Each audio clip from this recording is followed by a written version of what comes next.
Julie Marcoux en parlait il y a quelques instants. Là, le Canadien de Montréal qui a fait l'acquisition du défenseur Noah Dobson. Ce dernier jouait pour les Islanders de New York.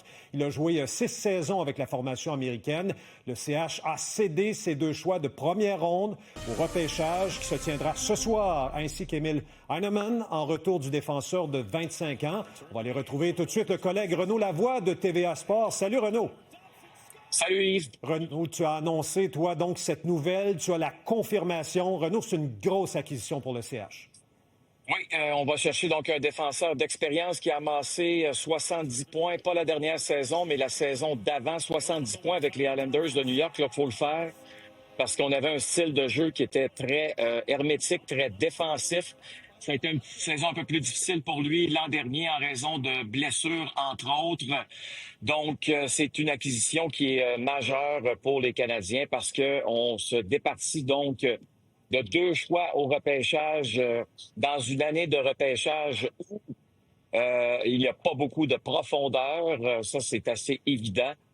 Après les 10 premiers qui vont être sélectionnés, choisis ce soir, on ne s'attend pas à ce qu'il y ait des joueurs là-dedans qui vont venir avoir un impact rapidement pour leur formation, qui vont les repêcher. Alors, on va chercher pour les 8 prochaines saisons Noah Dobson pour un montant total de 76 millions de dollars. Visiblement, Noah Dobson, lui, ne voulait plus jouer pour les Islanders de New York. Donc, c'était clair que son avenir allait être ailleurs. Les Canadiens qui compétitionnaient, entre autres, avec les Blue Jackets de Columbus pour Noah Dobson, mais ce dernier avait clairement indiqué que c'était réellement avec les Canadiens qu'il voulait jouer. Hey Renaud, puisque tu parles de salaire, de masse salariale, parle-moi un peu du salaire que Dobson pourrait gagner à Montréal. Est-ce que tu as des détails à ce sujet, Renaud? Alors, ça va être 9,5 millions par saison pour les 8 prochaines années. Ça fait un total de 76 millions de dollars au total pour lui.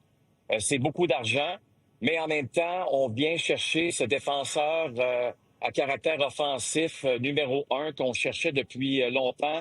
Les gens vont dire, oui, mais Lane Hutson, c'est peut-être lui notre prochain défenseur numéro 1, vrai, mais ce n'est pas le même gabarit non plus. Donc, on a besoin du côté des Canadiens de défenseurs qui sont plus gros. Quand on regarde les champions de la Coupe cette année à toutes les années, vous ne trouverez pas de défenseurs de moins de 6 pieds dans une formation. Donc, je ne dis pas qu'on ne gagnera jamais la Coupe cette année chez les Canadiens avec Lane Hutson. Loin de là, mon propos. Parce que, justement, c'est une ligue qui ne se grossit pas non plus. Là, présentement, vous allez le voir ce soir au repêchage. Beaucoup de petits joueurs vont être repêchés. Mais en bout de ligne, les Canadiens qui se solidifient grandement à la ligne bleue. La question maintenant, c'est de savoir, un gars comme Mike Madison, qu'est-ce qui va se passer avec lui? Parce que Mike, il ne lui reste qu'une seule saison à son actif. Donc, on pourrait comprendre d'une certaine façon là, que son avenir risque d'être ailleurs. Puis en même temps, bien, il y a d'autres questions aussi pour d'autres défenseurs droitiers de l'équipe. Logan Mailloux, entre autres, qu'on a essayé d'échanger à plusieurs occasions dans les dernières semaines, est encore avec l'organisation, mais ça ne veut pas dire qu'il va commencer la prochaine saison à Montréal là, non plus. Et Noah Dobson, c'est un joueur, Renaud, que tu pourrais mettre dans la catégorie des joueurs qui ont une belle maturité. Ce gars n'est pas vieux, il a 25 ans. C'est quand même un choix de première ronde aussi des Islanders, Renaud, il y a quelques années, je pense que c'est en 2018. C'est pas banal comme information. Pas banal. Et c'est un défenseur, là, vous allez entendre son nom pour les Jeux olympiques en Italie qui vont avoir lieu l'hiver prochain. C'est assez clair qu'il va faire partie des candidats. Je ne dis pas qu'il va être choisi pour la formation canadienne, mais s'il connaît un bon début de saison avec le tricolore, c'est évident que ses chances de représenter le Canada aux Jeux olympiques sont quand même bonnes. Grand merci, Renaud Lavoie. C'est très apprécié. Bonne journée. Merci.